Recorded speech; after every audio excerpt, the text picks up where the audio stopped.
All right. Goblin.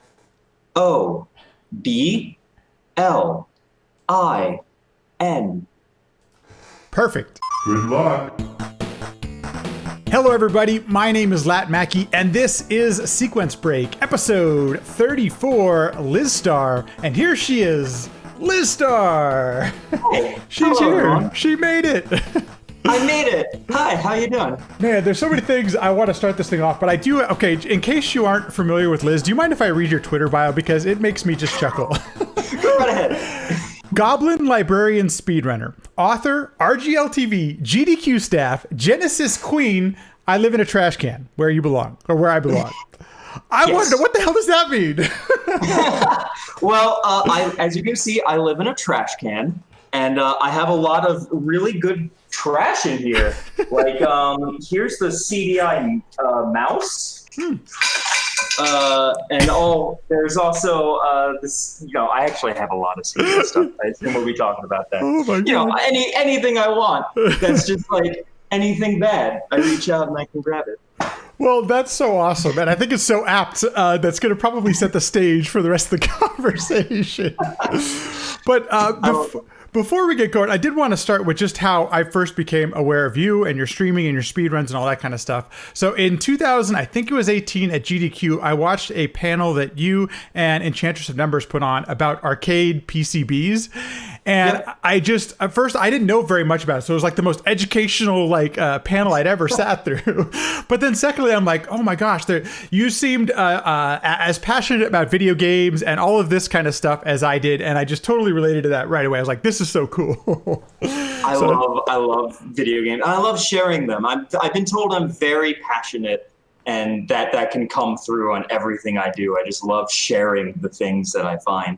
Well, it's infectious. I will tell you that right away, because your love of just the arcade stuff that was going on at the time, I was like, okay, I need to see more. And then I found out you speedrun 8 million games. You play games on all these different consoles and stuff. So, there's one right there. Which one's that?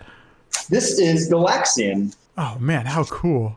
I'm going to be modding it soon to create Bongo, which is a game that doesn't exist anymore because all copies of it have been lost. No. So I'm going to try to bring it back to life. Wow, so I got this. Have you done any mod work on arcade boards before? This is the first time. Ooh, okay. Well, good luck. Hopefully I won't ruin a Galaxian board. The ritual to bring Bongo back into the world, Wong Fu says. Well, yes, somebody's got to do it, okay? Let's just say that. Bongo's very special. Oh, that is so cool. Well, okay, let's start back then from the beginning, if we could, if there is a beginning. Can you tell me a little bit about your earliest memories, or when did you start playing video games? And let's maybe start back from a beginning, if there is one. Well, so I was born November 24th, 1992, which is the same exact day that Sonic 2 came out. Okay. So I was born under the sign of Sonic. And I've been playing the Sega Genesis and other things for my entire life. I grew up mostly with Nintendo and Sega products. My earliest memories are the Game Boy, Link's Awakening. I learned how to read because of Link's Awakening. I love Link's Awakening. Yeah, right. Nice. Some of the older people are like, but I'm a baddie in the speedrunning community sometimes. That's interesting. So you did have Nintendo in the house as well, then, growing up on Nintendo. I had an NES. So I had an Atari 2600, or is it 2800? One of those. I had the Atari, an NES, and a Genesis growing up. We did not have a Super Nintendo.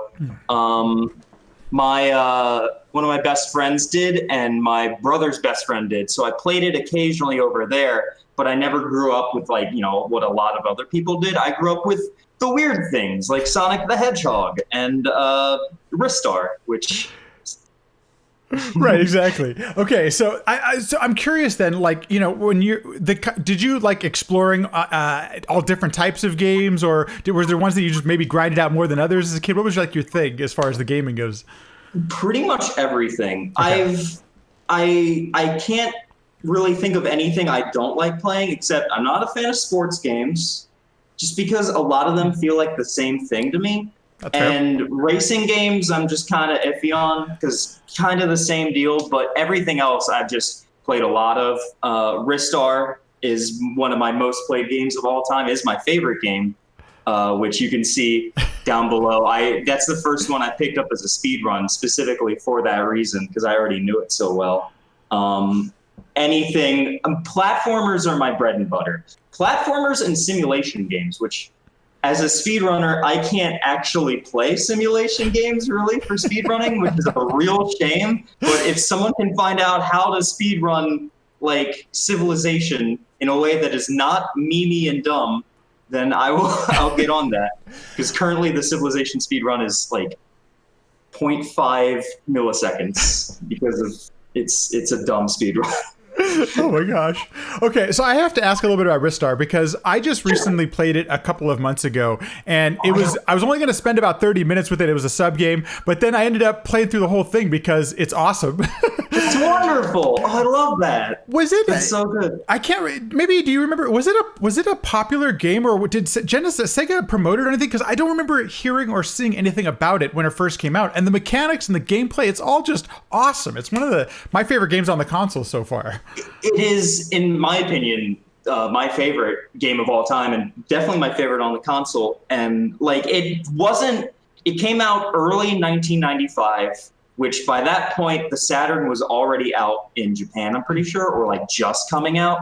And they were at that point not even really trying to advertise the Genesis. They were trying to move on to the 32X, which is a whole nother story, and other such things. And even though the people who made it put a lot of effort into it and a lot of love, and afterwards they went to Sega and were like, hey, we really like making this. We thought it was a really good game. Can we do a sequel? And they all went, no, and just shoved them away. There was like one ad in magazines, and that's it. They did not give this game the love it deserved. Not even since then. Like, it's gotten re-released, but I don't know. I'm probably the only one who wants like a Ristar Mania, but I want a Ristar Mania. I think that would be awesome. That makes a little more sense that it came out as the console was a bit more mature, because the game does not skip at all. I mean, it just feels buttery smooth the whole time. It's the most pretty game on the Genesis. Absolutely. By that point, they knew exactly what they were doing with the hardware. You can especially tell differences when you play like 89 games versus the 95 game. It's hilarious. It's so true. It's so true. So I guess that leads into the next question then. When did, this is obviously some of the games that you enjoyed as a kid and stuff. When did you like discover speedrunning? How did your whole path down that kind of come about? I was talking about this the other day. The first thing I ever found out about speedrunning was I just saw a video, probably from like Imgur or something, in like 2009, 2010, which was someone playing Tetris the Grandmaster really fast and really well, like where it's invisible and like they're going down and you can still do everything perfectly. That was the first thing speedrunning wise I ever saw. And then after that, the first speed run that I really got into, like watching Twitch and stuff, that I really wanted to sit down and watch, was the most random thing. It was Metroid Prime, because I am a big Nintendo fan as well, and Metroid is like one of my favorite series. So Prime got me into speedrunning, even though I don't speedrun it. I don't have too many Prime friends. It's just too hard of a game, so I haven't been able to get into it. It's a great game, but I agree. It is not easy. I've never even attempted the speedrun myself, but that's, I think, one of the great things about that game, actually.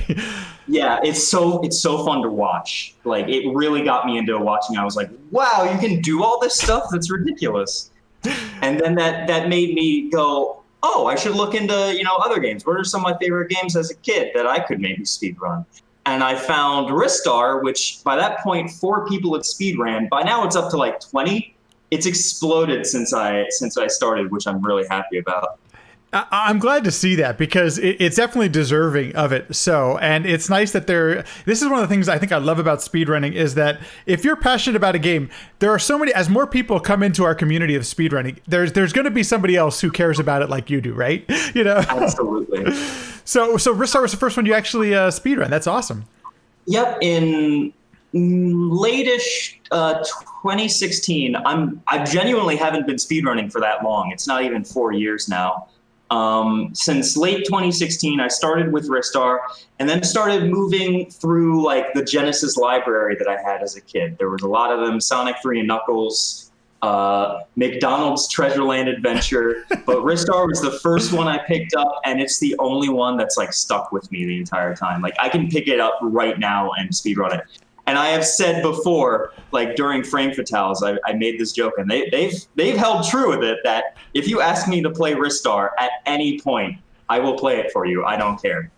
Okay. And so I've been back up for Lizstar literally every Frame Fatales. So you all heard it here. Liz said if she's in the practice room, just ask her to play Lizstar and she'll load it up for you. That's what it sounds like. Yep. Okay. Yep. Hold it to I'll that. even teach you how to do some tricks if you want. Okay, awesome. So your journey sounds a little bit like mine, where I probably started watching GDQs and stuff like that around 14, 15, and didn't attempt a speedrun until late, like 2 or 3 years later after that. Yeah. What finally gave you the courage, or at least the the kind of the impetus to go ahead and try one? Was there a run that you saw, or a runner that you saw that maybe inspired that? I don't really remember. I don't think there was anything in particular. It was just like a growing admiration for speedrunning in general. It was the Prime, the Zelda 2 that I was watching a lot. And I was just like, you know what? I am going to finally, like, as soon as I saw speedrunning and knew it existed, I knew I wanted to try it because I'm a big gamer. I really love this kind of stuff. But it takes a bit to get over that fear and that kind of like, oh, I can't do that. That's way too much. Watching, like, Lizstar, for example, it has a double frame perfect trick right in the middle of the run. And I'm like, I can never do that. And now I do it one try every time. It's just, you just gotta go for it. I totally agree. And I think that's, so when you, up to before the speedrunning, thing takes you down this journey, had you, what was your approach to like casual gaming at that time? Were you the type of person that likes to beat games, or to break them apart, to just play through them? I'm curious, the approach before and got into it. I like playing a lot of games. Okay. Like, I like experiencing games. I don't necessarily beat like every game that I play. I assume we'll be talking about Genesis Quest later, and I can explain it then. But I don't beat all the games that I play. I just like to experience as much as I can to find the real like gems, or the not gems, as it were. Sometimes that's the most fun to me, and that also moves around into my speed running as well. I don't grind down quite as much as other people. I don't try to perfect. I try to experience what I want, and like as much as I can with a bunch of different ones. And I like exploring this, like the speed run, and trying to I'm like, I speed run a lot of obscure games that no one has heard of and that no one's done before. So I like learning and picking up and routing it myself as well. I think that's so awesome, because it just another example of how there are many different. There's no right or wrong way to speedrun, I guess is what I'm getting at. And you do what brings enjoyment to you, and I think that's so important if you want to attempt or try your own first speedruns. Mm-hmm, for sure. I think that's so cool, and I'm glad to hear you share that that's your approach to it, because it seems like when I watch you speedrun, you enjoy it. Like when I watch you play Lizstar, and it's not something that's you're dreading having to put in some work to grind down a time or anything like that. If I'm not enjoying something, I'm going to move on. Right. Like I stopped doing like. Well, I just mentioned it, but Sonic 3 and Knuckles is, in my personal opinion, the hardest speed run I've ever seen to get like the perfect kind of run, like the fastest that could be done physically RTA by a person is the hardest. And I don't even try.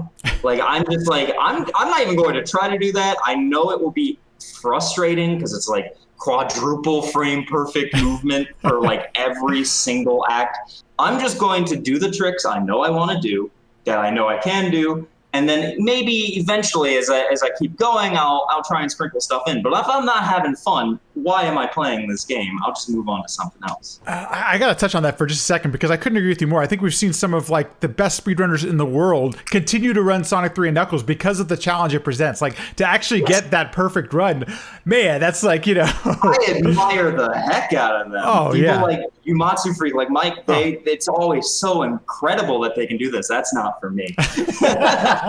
No, thank you. I am right there with you. What aspects of like, you know, let's say Lizstar, what aspects of speedrunning do you find that are personally present a challenge to you? There's a lot of tricks. I like a sprinkling of tricks. I like a sprinkling of memorization of a route, and then like a sprinkling of technical prowess. Like if you're just good at the game, you're good at the game, and it will help. And that's what I like about Lizstar is it's not too strong on the glitches. There's only one glitch we do in the run. It's pretty strong on the technical stuff, like with the star pulls. But you know, it's just a grand total of your skills, which I like. Also, I just love the game. Well, I think I just love that game. See, that leads perfectly into the Genesis Quest thing, because one of the things I will say is every time I load up your stream, it's always something different. And sometimes it's a speedrun, it's a grind, or sometimes it's some game that I've never seen, or sometimes it's Genesis Quest. What exactly is Genesis Quest, and how far are you into it now? So Genesis Quest is a series that I do on my stream every Thursday, where I try to play every single Genesis game that's ever been made, except for the sports games, because that lowers it by like 300, and most of them are like the same game repeated because EA. So it's around 800 games. Jeez. And I am currently on 344. Holy cow. I just beat Dragon Ball Z yesterday. Congrats. That was fun. I played as Raccoon, and we destroyed all life on Earth. That was fun. Oh my God. Right? Like, just, I would never have expected the Dragon Ball Z game for Genesis to be fun and like actually a really enjoyable experience, but I loved it. And that's why I like Genesis Quest, because you find so much no one's heard of. Who would have played the fighting Dragon Ball Z game? It only came out in France and Japan. Oh, wow. Why would anyone have played this? But that's why I find these things. A lot of my favorite games for the Genesis, which of course is my favorite console, and that's my my home turf is the Genesis. A lot of my favorite games I found for that through Genesis Quest. That's 800. So yeah, I mean, I just can't imagine. I mean, that could take a lifetime to play that many games. I've been doing it for 2 years, and I'm not even halfway through. So, and I'm not even beating the games. I'm only playing them. That's just crazy to me. Yeah, I mean, just even to attempt that many. What are some of, if you could give, like, what are some of the highlights and some of the lowlights, if you will, too? Like, what are some of the ones that have not been as good as some of the others? So I discovered that I love shmups through Genesis Quest. The Genesis has some incredible shmups. Battlemania Daigen Zhao is one of the best shmups I've ever seen. It's my second favorite, followed by my favorite, which is Advanced Buster Hawk Glay Lancer, which is just a 10 out of 10. It is exactly what I want a shmup to be. It is flashy, beautiful, great music. It plays well. It's the right difficulty. It's just the quintessential shmup to me. So I found my love of shmups. I found a lot of really fun platformers, a lot of really fun everything. And then other things that, it's funny because a lot of the things that everyone loves, I really don't like on the Genesis, like Strider. That is the most maligned game. People come in, they look at my document that I put ratings of everything. I gave Strider a 3 out of 10. And I constantly get comments on that. The Strider hate. How could you give Strider a 3 out of 10? Why is Street Fighter 2 a 3 out of 10? And I'm just like, I gotta put my heart in what I think about it. And there's been a lot of not great stuff. But when it's like especially bad stuff, like the 1 out of 10s, like the worst game on the console, in my opinion, is Awesome Possum, which is a game that is so bad it literally physically assaults me. Like, I get sick playing that game. The frame rate is garbage, and I just have to lie down for like 2 hours after I play it. Okay, the only reason I'm familiar with that game is because Gaming Historia did a piece on it as for one of his videos. It was a really good video. Yeah, it was a great video. It was a great video. I never even heard of it. And I gotta be honest, after watching the video, I'm not sure I'm ever gonna play the game myself, but well, actually, you know what? I do recommend it. I do recommend Awesome Possum for anyone who like kind of thinks they like bad games. It's like the Room of video games to me. I made my girlfriend play it and she was offended. It was great. She's like, I'm angry at this. I try not to be this person, but as I've gotten a little bit older and the games have become so much more intricate and sophisticated nowadays, something that runs at like 10 frames a second or something, it's sometimes a little challenging for me. I think this is why I probably haven't dug too much into the Atari library or some of the DOS libraries, because those frame rates can just be a little bit too much of a drag, I think, to actually kind of like get through sometimes for me personally. So, for sure. Is there any like hidden gems that you may recommend? Because I think one of the things that I have really appreciated about the podcast is hearing games that people recommend that I would never even heard of that I might want to give a try to. So I mentioned the two shmups. Yeah. Those are highly recommended. Monster World 4 is like the best, one of the best games ever. It's like so good, 10 out of 10. I completely agree with you on that one. Love that game. That game's so good. It is really good, yes. If you haven't played it, Monster World, oh my God, yeah, sorry. No, for sure. Let me look at my documents. Sonic 3 and Knuckles was a 10 out of 10. Advanced Buster Hawk Ley Lancer. Alien Soldier, a beautiful treasure game, 10 out of 10. Castlevania Bloodlines, I don't even need to talk about that. It's Castlevania. It's really good. Just played it a couple months ago. It's awesome. It's so good. Oh, yeah. And Dynamite Heady, another really good one. And, of course, Lizstar. Good recommendations, Wong Fu. If it's perfect for you, if you think Bubsy is way too good, well, you know what? Oh, my God. I just played Bubsy yesterday. What were your thoughts on Bubsy? I'm curious. What did I... Okay, hold on. I always write a little mini review. So my review for Bubsy... Oh, I've talked about Bubsy a lot in this document. Oh, here's all I wrote down for these notes. Wow, you're still playing this thing? A quote by Bubsy, reviewing his own game on the last level. Oh, no. Okay, well, that says a lot right there. That's quite telling. Well, okay, so that's interesting. So hearing you go through all of these things, this actually, it doesn't surprise me then, some of the things you've done in the DOS world and DOS speedruns and DOS games. How did you grow up at all playing the DOS games, or is that something you've discovered later on in life? None of the DOS games I speedrun. Oh, actually, I technically speedrun SimCity 2000. I did play that as a kid. But none of the ones that I've really picked up for DOS have been things I played as a kid. I used to play a lot of DOS stuff in like Windows 95 and Windows 98. That was like a big thing for me, was the PC at that time. But like, I can't really speedrun a lot of those. Descent makes me nauseous. Yeah. Doom, I'm just like, no, it's good, but it's not like something I'd really want to speedrun. Right. The reason I picked up Mega Man for DOS and Mega Man 3 for DOS was literally as a joke. Okay, of course. Of course. I picked it up because I was hanging out in people's chats and they were doing a lot of Mega Man games. I'm a big Mega Man fan. And I was like, you know what? There should be more speedruns of Mega Man DOS. I'm going to do that. And then I picked it up and it was actually loads of fun. So I just stuck with it. Well, that's interesting. Okay, there you go. What's your favorite Mega Man game, or do you have one? Mega Man 5. Oh. Probably. Mega Man, it's probably I'd say 5. I didn't grow up on the X series. I still need to go through and like play a lot of those because again, I didn't have a Super Nintendo. Right. But all of the NES games, I actually don't like 3, which is funny because that's everyone's favorite. Okay, I know, right? We may have to end this podcast episode right now, but no, just kidding. I'm sorry. I just think, I don't know why, it goes on just a little too long for me. I can really admire it and know it's a good game. I'm just like, for some reason, it doesn't stick with me.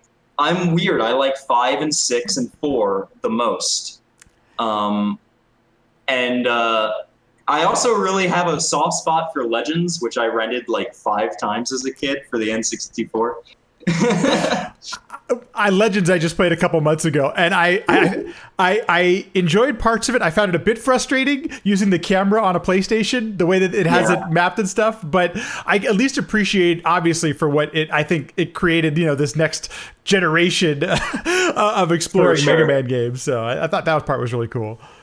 The X speedruns are wild. Okay, so you mentioned something that I find kind of interesting, and I've experienced myself. I didn't have a Super Nintendo growing up as well, and it's funny how you end up missing out on like a whole library of games because you didn't grow up with it or whatnot. But I have had a wonderful experience exploring the Super Nintendo library now as an adult, and I'm curious if you've had any of those experiences with finding these games that maybe you didn't play growing up. For the most part, I'm weird in that like the games that people show as their favorite in a series, if they're on the Super Nintendo, it's usually like near the bottom or the middle of the list. Like I'm not huge on Super Metroid. Link to the Past is really good, but I put it like, maybe low top 10. Oh, interesting. But like all the Kirby games are on Super Nintendo. I've loved playing through. Here's a really obscure one that I discovered semi-recently, Dharma Dojo for the Super Nintendo, also on arcades, which is how I first discovered it, which is a puzzle block game and is the hardest speedrun that I do, and I have to focus so hard on it. It's highly recommended. Oh my gosh, please check it out. It's such a good obscure puzzle game if you like block stacking kind of stuff. Yeah. So good. So that's a big one. What are some other good Super Nintendo games to play a lot? I've recently gotten a love of Super Mario World. I didn't really have that much of a love for it. I grew up with Super Mario World and Link to the Past because of the GBA, not the Super Nintendo. So I got it a little bit later in life, and it was good. By that point, I was like so in love with Super Mario Brothers 3 and Super Mario 64. Super Mario World 64 is a bootleg for the Genesis, and I would not wish that on my worst enemy. I love this comment from Nauseam in the chat. This speedrun is miserable and terrible. You definitely need to try it. That sounds like something I'd say. Did I say that earlier? That sounds like something I'd say. Might be putting it all together. But yeah, I recently discovered a love for Super Mario World. Cool. Because I started hacking it. I have a Kaizo ROM hack that came out a few months ago called Mario Left the Garage Door Open. Okay. I wanted to ask you about this, and I forgot to put this in the notes because I'm glad you brought this up because I watched you doing this on stream, playing it. What made you decide to hack Mario World or to create a hack? One of the first internet communities I was ever in was the ROM hacking community. I discovered it through emulation back in 2002 on Alchem boards, or Board 2, which is the main boards for that back in the day. And I just found it through, looking for emulation in ROMs in the early 2000s, because naughty. And I just got a love for it. I never made anything big.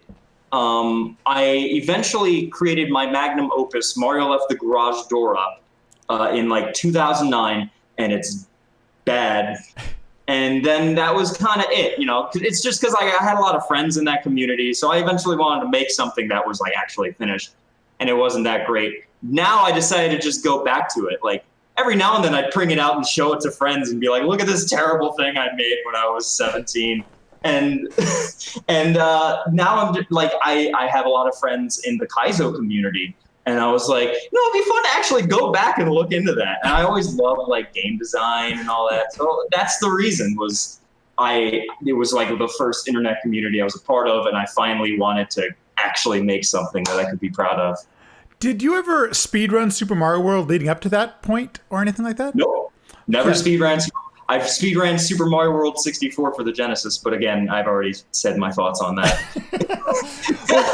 This brings up kind of an interesting point, and Glitchcat, I think, is the person that may have turned me on to this idea, and that is his ROM hack, Return to Subcon, is I've never speedrun. Yes. First of all, still my favorite ROM hack of all time. But one of the things is I didn't speedrun Mario 2. I don't speedrun Super Mario World, but I still enjoyed this. We'll call it a Kaizo ROM hack, and I think that's something that when I first watched the Kaizo community playing these games, I'm like, oh man, how am I going to do this? I'm not a speedrunner. I can't approach. I don't speedrun Mario games. But then I realized you can still approach and really enjoy Kaizo ROM hacks, even if you don't speedrun the games. And I'm curious if you've had any experience with that. Absolutely. Since like when I first started playing it, I mean, when I first noticed that Kaizo existed, I thought it was terrible. I was like, Kaizo is just a genre that is literally intentionally bad designed to make someone angry. I don't get it. But meeting friends, really actually sitting down and actually playing one of them for the first time, which, by the way, when I made my Kaizo hack, I had still never played a Kaizo hack before. So I've been told it's a really weird hack because there's none of the conventions are there, but it's still like a good hack. So it's just very unique. I've been told it's like alternate universe Kaizo. But since then I have played Kaizo hacks, and yeah, I agree. Like it is just like a game that you can just pick up and play, even though it seems like it's like only for speedrunners. Right. Absolutely not, because I don't speedrun Super Mario World. I'm terrible at Super Mario World. I think there's yeah, no, I totally agree. And I think there's something that's actually helped. I've noted, Celeste is a great game where you it's an example of like a one-hit kill type of game. And just the way that you would approach like Celeste, playing it casually or blind, is kind of the same feeling as when I go through a Kaizo hack. I feel exactly the same way. I feel like Kaizo hacks are like a precision game. Right. In the precision platforming genre, they're very similar to that. And it seems like really hard when you watch Celeste. If you were to watch Celeste speedrunning, then you'd be like, oh, I can't do that. Right. It's ridiculous. But like, and that is a kind of an issue with Kaizo, is that the speedrunning community is what made the genre big. Right. So people see it and go, I can't do that, but you absolutely can. Absolutely, yeah, and it doesn't help like people like Lizstar who are awesome at these games. I watch him play it and he destroys the game. So I'm like, I can't do that. But then you can still have fun and enjoy it, even if you're not putting up a world record time or whatever. Okay, so this leads. I did want to chat about this for just real quick. And you recently picked up a CDI and you've been playing it on your stream and stuff like that. What the hell made you decide or want to?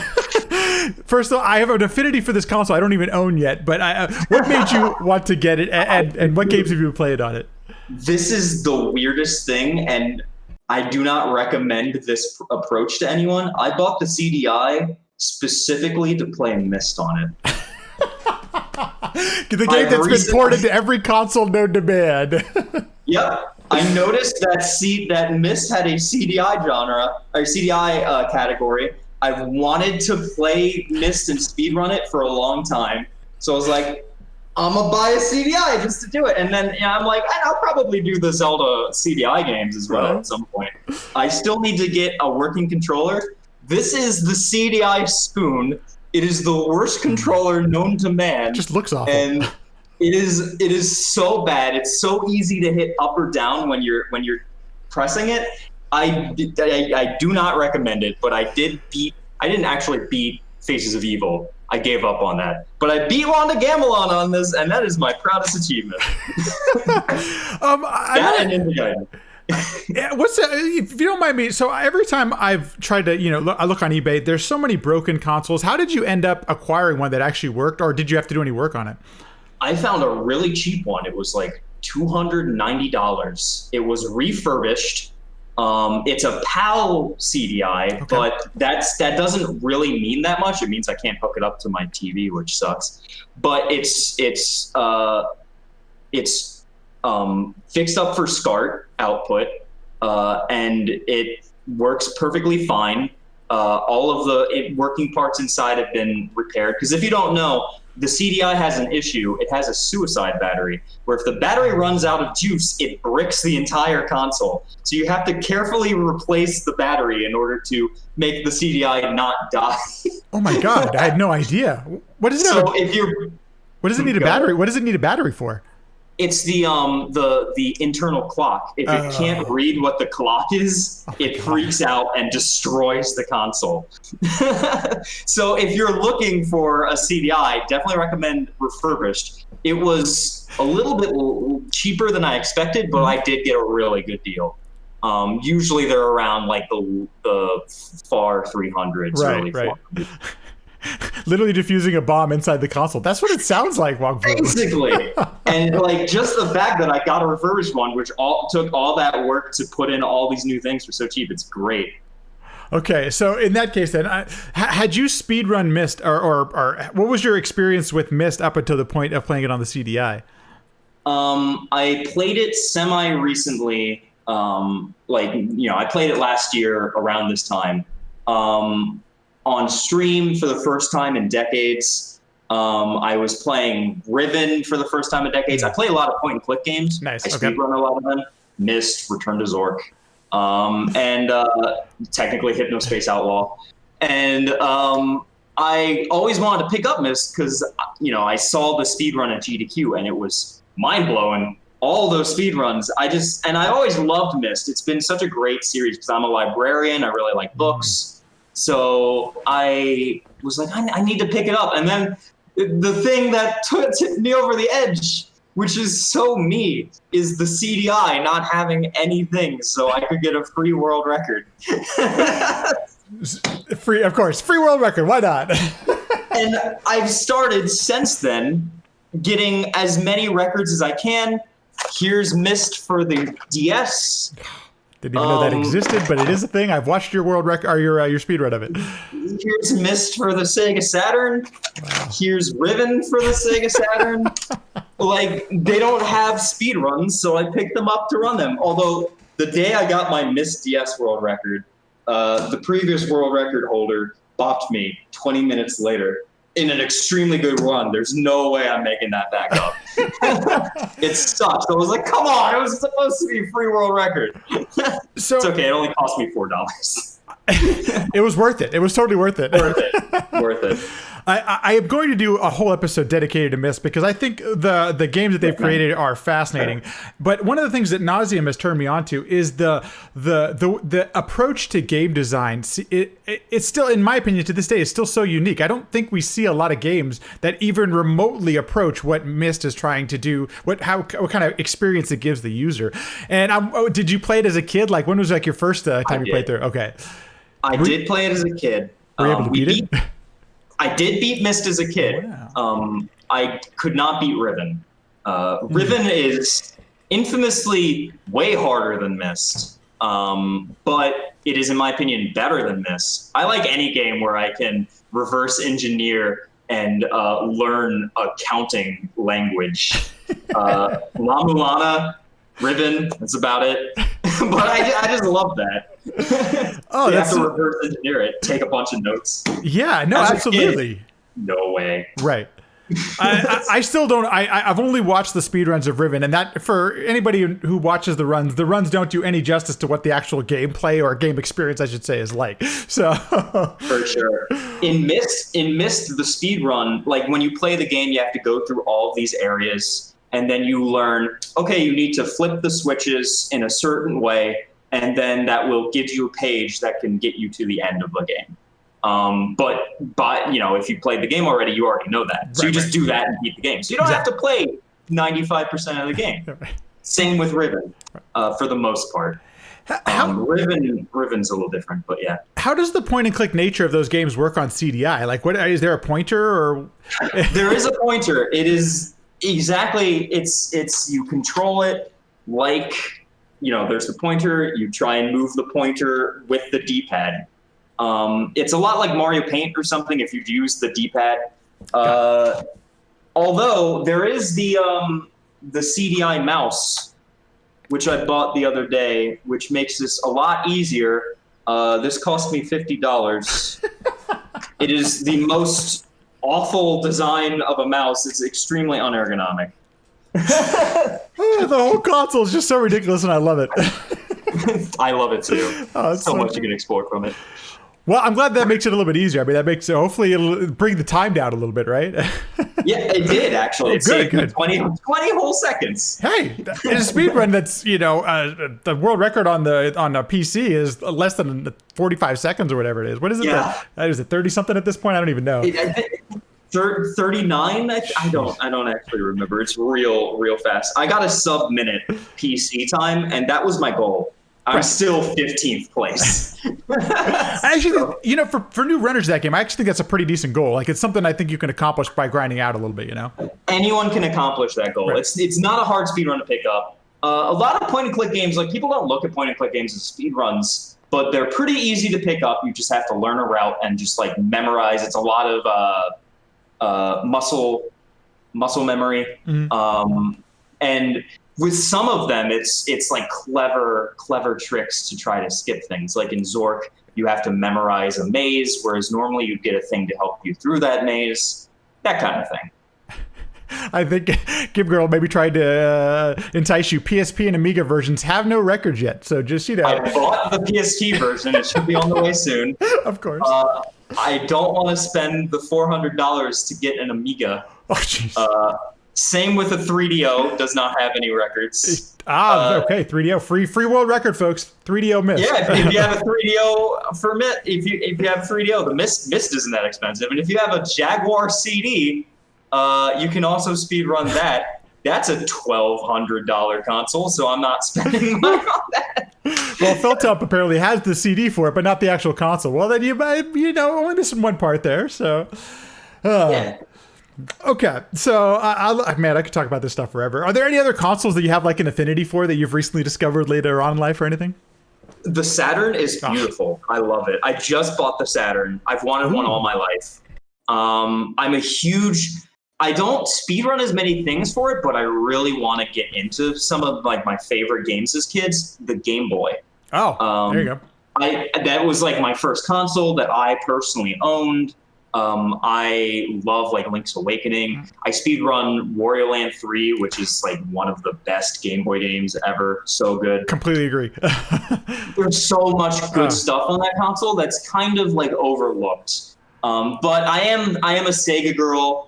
I speedrun a lot of Sega stuff. So anything Sega, Genesis, Saturn. Yeah, anything Sega that I have a deep affinity for. Although I will talk bad about like the Game Gear and stuff. You know what's a really weird console that I actually have a deep affinity for? Have you ever heard of the SG-1000? I have heard of it. I don't know anything about it. It's the first Sega console. It wasn't the Master System. Before the Master System. It was before the Master System. Wow. It's like the Atari to the Master System's NES. Okay. It had like 30 games. I've played all of them. Most of them are just kind of not great arcade ports, but it's like a slightly weaker Master System, and I really love it. It's just not a great console, but I really love it. And they came on cards like the TurboGrafx, I think. Oh, nice. Did it have a release in the US? Like, I'm not very familiar. No, okay. So this is a Japanese only kind of console. Yeah. Fascinating. Okay, if it only had 30 games, I'm guessing that must be expensive to collect for as well. The SG itself is like 200. Games are like they're less expensive than you'd expect because it's a rare obscure console. But because it's a rare obscure console, no one wants it. Oh, interesting. The SG-1000 it was basically a ColecoVision. Yeah. Interesting. Okay, cool. I'd never heard of it. I'm gonna have to check it out. I'm just starting to, or just finding the Master System itself, which actually has a way more robust library than I had originally, kind of, probably because I didn't grow up with one, kind of like like a lot of these things. So yeah, for sure. Master System, I'm excited. After I do Genesis Quest, I'm going to do all the other Sega consoles. I've already done SG-1000 because there were only apparently there were 77 games for it. Never mind. There we go. Okay. But I have played all of those because they're very they're short arcadey kind of stuff. And I really like arcade games, so I thought it would be fun, and it was a nice experience. After Genesis, I'll do 32X CD Quest, a combination of them. Then I'll probably do Master System, maybe Game Gear, then Dreamcast, then Saturn. And then at this point, you'll be 85, and it'll be time to retire from streaming. So. Yep. I can finally rest. As soon as I play the final Saturn game, I'll put down my controller and just turn to dust on stream. Oh my god! Literally, it's gonna take a lifetime to get through that. But I love the why not shoot for the moon? Why not try to get through all of it? You know, I have goals. We should all have goals. We really should. This, it's kind of as I've gotten a little bit older, I've tried to like make it a point in my life to read some of the great works of literature and of cinema and all these, view the great works of cinema. And I've kind of come to the same thing about video games, that I'm going to try to get to as many of what are considered the greats as much as I can, but just realize it's never going to happen. There's just too many games. Yeah, there's too many. Even if I gave you a list of the best Genesis games that you should definitely play, it would take you a while to get through them. Right. Although I will do that for anyone who asks. I had a friend, Drex, who was like, "Hey Liz, what's the 30 best Genesis games that you recommend?" And I just gave him a list. Well, that's so if you want any recommendations, I can give them. Well, and I appreciate when you've cataloged the games that you've played and you've ranked them and stuff. I remember looking through it once. I'm like, oh man, this is actually kind of helpful if you're digging into a library for the first time, Yep, for sure.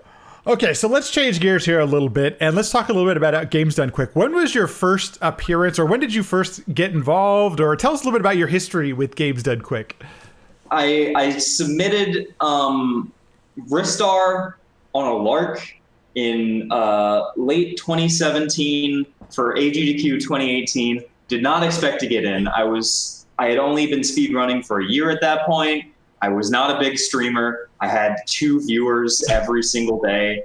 And I was like, I pushed down on the run. I was at that point, I think like 3rd place. I'm now 6th. The run's gotten really, really tight. But on a lark, I got in. And then also they're like, hey, you want to be interviewed as well? I'm like, what did I do to deserve this? And it went really well. I've run 5 games now at GDQs. Lizstar,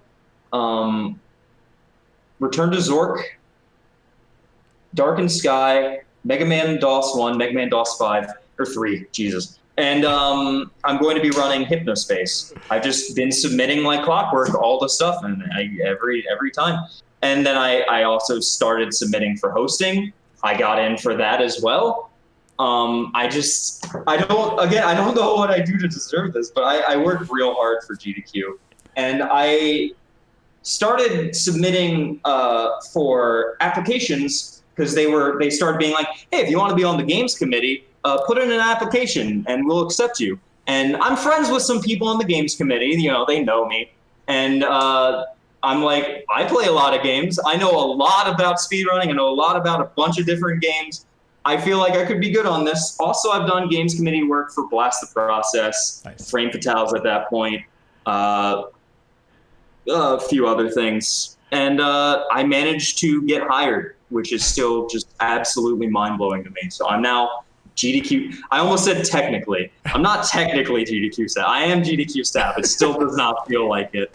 Like, I feel like an upstart, but I'm very happy and proud of where I've come and all the people who support me through it. It means a lot. Well, there's a couple things there I think are so important, and I really respect and appreciate about your approach, kind of just the way that you do your thing, is that like you just did it. You just, hey, I thought that you thought that this game, other people might like to see this at a Games Done Quick. It's you're ready to get involved in a charity and a live marathon event and all that kind of stuff, and you just did it. It's like you don't think twice about it. Just go ahead and folks. This is like if any of you ever hesitate about anything, and I know anxiety is like a real thing. Like I totally get that thing can be debilitating sometimes, but if you can get over that little bit of hump and just submit, and you know what, you never know what might actually happen when you do something like that. You never know. And hey, you have a friend on the games committee. See, now you know. Well, okay, so I do want to ask a little bit about that, because we've had some other members of the games committee on the podcast before, and I when I saw that you had tweeted about submitting to it or whatever, I'm like, this is like the perfect person. The amount of games that you have experience with is just like a gajillion. How is that process been? How has it been? I mean, we just recently went through a game selection. What's it like actually going through that process? I'm a little nervous about how much I can say, but I will say. Yeah, you don't have to be anything specific. Just the general. Yeah, nothing specific. The general idea is that I like shooting for the underdog, I look at things that no one else pays attention to, and I go, does this deserve to be showcased at GDQ? And then if, especially if other people are overlooking it, I always try to make sure that those get a fair shake. And it did come up a few times for butting heads. There's a game it's infamous for not being accepted to GDQs, and I pushed for it. Because I'm just like, it deserves a chance. Like, I think it's a good. If I don't think it's a good run, I'm not going to say it's a good run. But like, I do always shoot for the underdog. The reason I ask, and the reason I think it's good to see that there are real people behind some of these decisions that get made, because Games Done Quick has turned into this thing that is just, it's our biggest event. It's massive. It's as big as the thing as we have in speedrunning. But and so when you see things that are actually part of the program and the things that you see live, there are people behind them who make and put this thing together and have to make these decisions to do there. And it's great to see. Obviously, I mean, it's not obvious, but I knew that you'd be the kind of person that would be rooting for the underdog just because of obviously the games I've seen you play at Games Done Quick and on your stream and all that kind of stuff. So that's great to hear that we have an advocate for the little people, on the committee. You have a friend on the GDQ Games Committee. Absolutely. Tell us a little bit about some of the other things you've done for Games Done Quick. You mentioned Frame Fatales and some of the other things, and now what are you producing a program for them now during a monthly program? I am. Yeah. I for Hotfix. I've been a part of Hotfix for a year and a half now. We did stuff for Frame Fatales, where every Sunday we'd showcase some lady speedrunners who don't usually get their fair shake in the community. So we're like, hey, let's give them a spotlight. Eventually we started having a good amount on Hotfix content, so I moved on to other stuff. I did a show called Learning with Liz, where I tried showcasing speedruns that don't really get showed as much, and I had someone teach someone, usually me, how to speedrun that game. I learned how to play the Grinch. That was fun. Church taught me how to play the Grinch. There was a lot of interesting games on that. Off taught how to play sort of the Blackstone. That was the first one. I actually watched that one and I was like, I'd never heard of this game, by the way. But when you hear somebody talking through it and they're passionate about it, I'm like, this seems kind of cool. I might be down to try something like this. Yeah, and that was fun. Eventually, I just couldn't find content, to be honest. So I moved on to another thing where I host a show with my friend Xandra Vandra, and it's called the Hotfix Gauntlet, and it's like Cuso Grande. Where Cuso Grande, they have something called the Gauntlet, where they give someone a save state and then say complete this challenge, and for them it's a bunch of bad games. For me, I could give you Super Mario Brothers and be like, beat this game. So it's that idea. It was an invitational thing. It's still going. This Wednesday we have another show. Cool. So it's every other Wednesday. So cool. I'm going to shamelessly self-promote for 1 second. If you're at all curious about the Cuso Grande stuff, I did an episode with Brosentia, and we get in the weeds on it because it's once again, he has the same affinity for games that you do. So it's cool. It's great that I think that idea and those concepts work really well in the streaming type of platform type thing. So it's pretty awesome. Brosencho was in the Gauntlet. He got knocked out, sadly. No. But he was in the Gauntlet, and I'm also a GM on Cuso Grande. So, okay, so this was all sanctioned by. This begs the question, though, because you're describing all the things that you currently do, and how do you even find time to sleep with all these different things that you do in the speedrunning community or in our community in general? That's the question, isn't it? I am so stressed and overworked sometimes. I have so much in the works at all points. My hands are in a billion different pies, and at some point I'm going to have to step back from some stuff and be like, I gotta take a break. Take a break. I mean, honestly, do you ever get a chance to do things IRL? Do you do outside of our community and things like that? I play Shadowrun. What else That's do I awesome. do? Yeah, oh, that's a good question. Do you ever I play with my cat. You play with the cat. Do you actually play any games off stream? Do you get a chance to do that at all? It's like I said earlier, simulation games. Okay. EU4 Cool. is one of my big loves. Europa Universalis 4, which is a stare at a map simulator. And I have, hold on, I can look in Steam. Oh, it's the first thing that comes up on Steam when I click on it. How funny. 2,603 hours on Europa Universalis 4. And not one of those is on stream. Nope, I do not stream that game. Someone asked me to stream it, so I'll be streaming it soon. But I don't stream it because it's a stare at a map simulator. I don't think people will find it very interesting. So EU4 is one of those ones that I play. I do occasionally play like games with friends. Like I played a little bit of Overwatch recently. Oh, cool. I play some Magic. I do like Magic. Okay, Hang out with Skybills, play Magic. Because it's a great game. And, yeah. We did a whole episode actually all about Magic because I was curious about how you get into it. You know, for somebody who I haven't played Magic in like 10 years. So I was like, how can I get back into it? She's like, just load up the client, get to work. Yep. Arena, it's never been easier. Right. It's never been easier to play Magic. So that actually kind of led me to an interesting part. So if you don't mind, one of the things that I when I first load up your stream or when I started watching your stream, you mentioned, you actually kind of give a disclaimer. You're like, look, there's going to be bad words. I use the F word, all those kind of things. But I still felt like it was this really welcoming and kind of like a safe space to hang out with.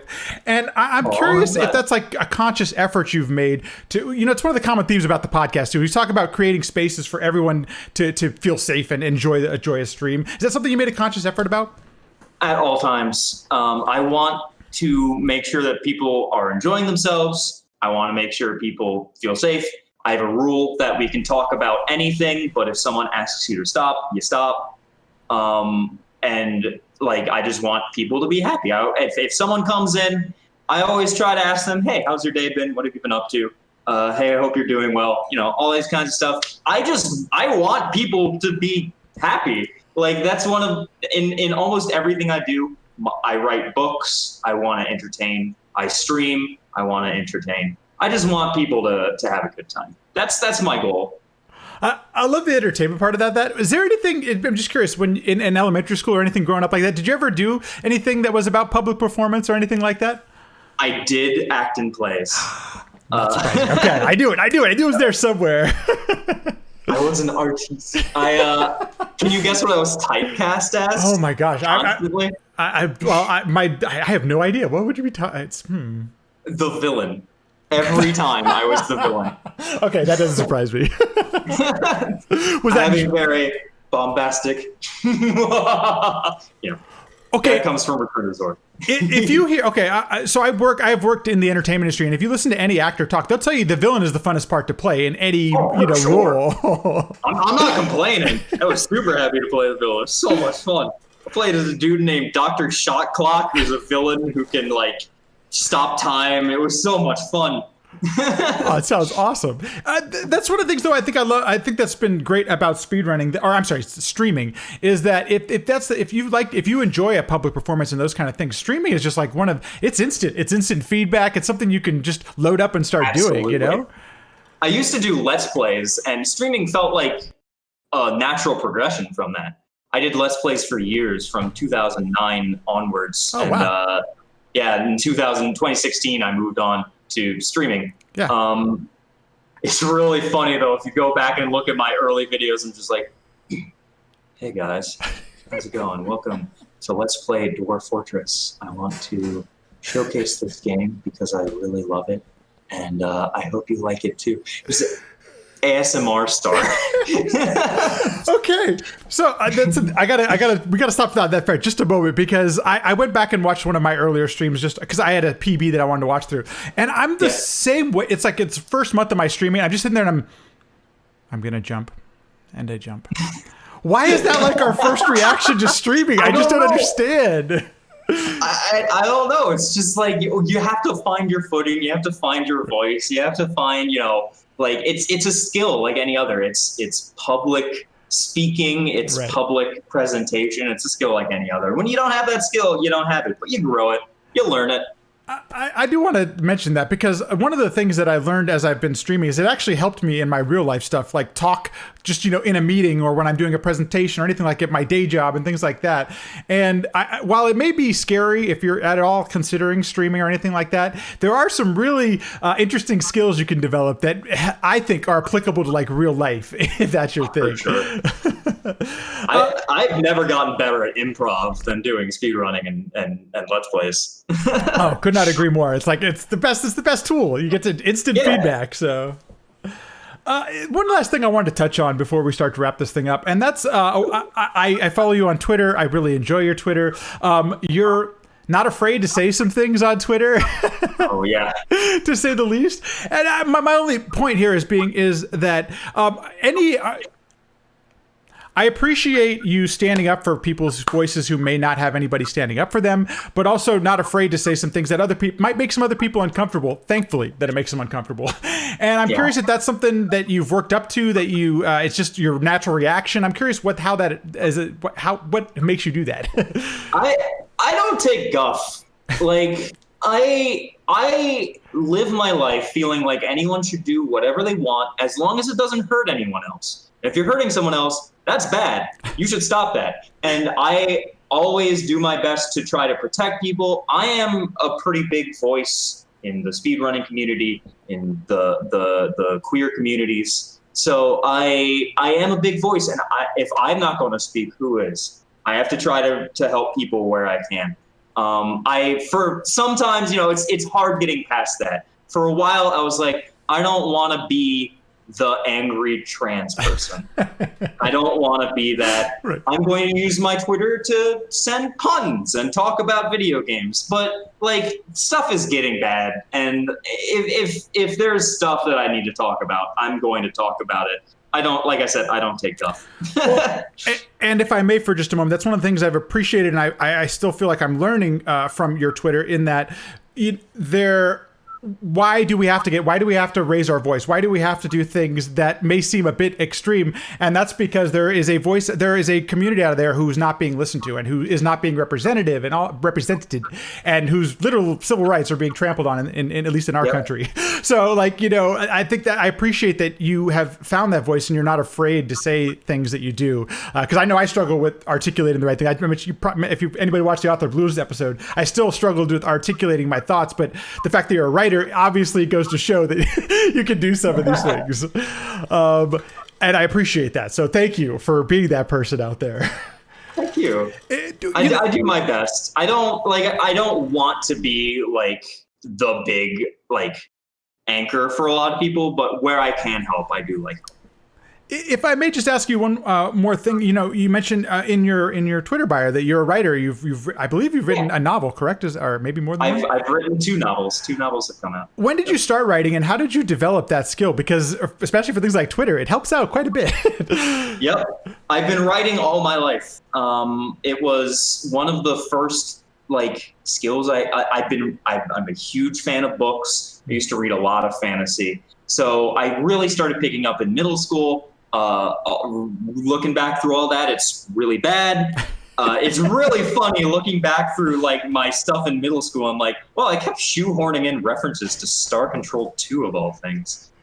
Goodness gracious. And then it's gotten to a point where now I feel like I really do have my voice. My book is called, the first one is called The Lost City of Malalo. It's the first book in the Chronicles of Grey series, which is a really hard to describe series. It's sci-fi, fantasy, humor. If you like Dresden Files, Magic the Gathering, you'll like it. Okay, so one last question, if you may, and I totally understand if this is something you're not comfortable with letting the world know, but when did the whole Goblin thing start, and why? How did that come to be as part of the Lizstar persona? I don't know. In college, I started drawing a lot of goblins. I do art, by the way. Do I have my sketchbook around here? This is awesome. This is so awesome that you have everything within hand's reach. I just draw goblins, and I've always liked how they look. So I'm just like, you know, I like them aesthetically. They were very, very pleasant, very pleasing. So I drew a lot. No, that's a thing. Wow. So I just, you know, I don't know how good that comes out. Right? You can see it perfectly. That's awesome. Oh my God! Yeah. Thank you for sharing. No problem. And so I go ahead. No, it's just been something that you continue to spend time with still, drawing even to today. I used to draw a lot in 2016, and then my tablet broke, and I haven't really drawn as much since. Yeah. Especially, I just have so much stuff to do, so much time. But occasionally, I'm just like, you know what? I want to draw a moth person. So I draw a moth person. I love it. But so in college, I did a lot of goblins, and I just started to kind of associate with them. I started calling myself a goblin, and that's just stuck. I don't talk about this too much, but I do consider myself otherkin. So, like, you know, I consider myself a goblin. I love it. It just fits me. To me, a goblin is a little mischievous, kind of fae-like creature who likes shiny things, is very passionate about the things that they love, and they like collecting and seeing as much as they can. Very curious, mischievous people. And that's kind of what I am. I have Lizgod Mischief as an emote. You know, after all we've talked through today, it doesn't surprise me at all that that's the persona. That, you know, that's the reason you love goblins and stuff like that. How cool is that? Some goblins like to collect, you know, shiny rocks. Some like to collect coins. I like to collect shiny arcade PCBs. Okay, one last question. What was your favorite arcade PC, or what was like the big arcade PCB pickup that you were just like, oh, finally I got this? Columns was the first one I got. I'm a huge Columns fan. There's still ones that I'm looking to get that would be like the biggest ones. Columns is probably my favorite one that I have. Bongo might beat that as soon as I bring it back into existence. But my favorites that if I could have them, I would, are Super Locomotive. Only 35 copies exist. It's a very good Sega game. Oh, it's so good. It's my favorite arcade game. Tempest. Which here's a recreation of Tempest. So cool. This was my favorite until I discovered that Super Locomotive existed. Dharma Dojo would be a big one. Pepper 2, Anteater. Just a lot of I love 80s like score based arcade games, just that you can pick up and play. You know. I love that. So cool, so cool. Well, okay, so speaking of all that, Liz, if people wanted to watch any of the things that we talked about, where can people find your stream or find you on the internet? You can find me at twitch.tv/Lizstar or on Twitter as @_Lizstar_, because @Lizstar is owned by like some Russian bot or something. Of course. Of course. Yeah, of course. I think it might have gotten moved over to something else by this point, but I don't know. I'm _Lizstar_. You can find me all over the place. I used to be on Discord as Liz@6666, but sadly my Nitro lapsed, so I lost that number. No! It's the most tragic thing. Totally.